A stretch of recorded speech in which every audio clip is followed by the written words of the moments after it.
Hello and welcome to another episode of Gravy Flips, where we flip collectibles, video games, and furniture in order to make some extra gravy, or as we call it, profit.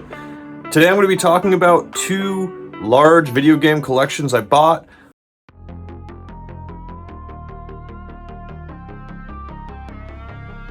Alright, my gravy squad, here we go. So anytime I can get complete in box Game Boy Advance games, I'm always excited.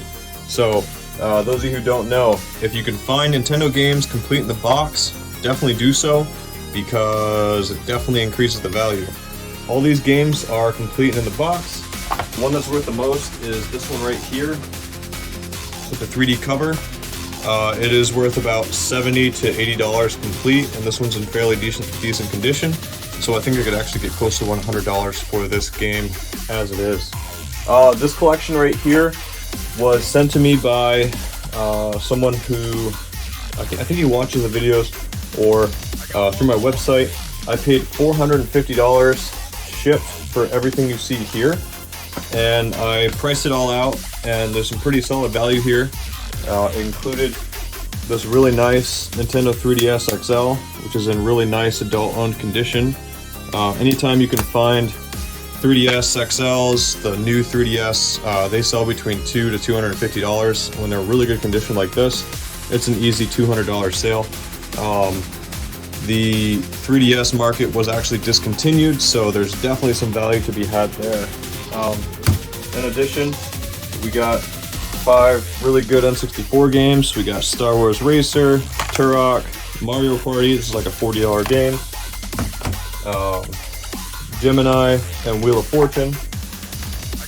One of the cooler parts of the collection is that I got this Game Boy Advance collector's case still new in the box. I think this could fit between $50 and $60 shipped, and it's really cool for a collector. You know, the Sly Cooper collection. Anytime that you can get anything with Sly Cooper or Ratchet and Clank, it's definitely worth some value. We got some good GameCube games, Sonic Riders, and Super Monkey Ball, which have some value. And then here we got some bread and butter Xbox One games. These Sega games right here have some pretty decent value to them as well. The loose games I have here are Vector Man, NHL, and La Russa Baseball.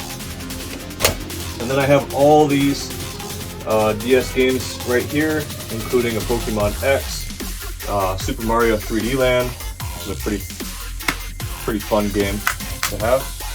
So I'll talk about the numbers in this afterward, but since I paid $450, this right here is about half of what I paid. Welcome to the part of the video where I talk the numbers, how much I spent, how much I expect to make. In all, the collection that I got in person, the Wii with the Guitar Hero and the Rock Band stuff, I paid $175 for it. I'm expecting to make $485 on that total. So I also paid $450 for the collection that was on the right side of the table from a viewer who mailed it in, and I valued it to be about $900. He was nice enough to throw in that Game Boy carrying case for me. So I'm expecting to make about $450 on that.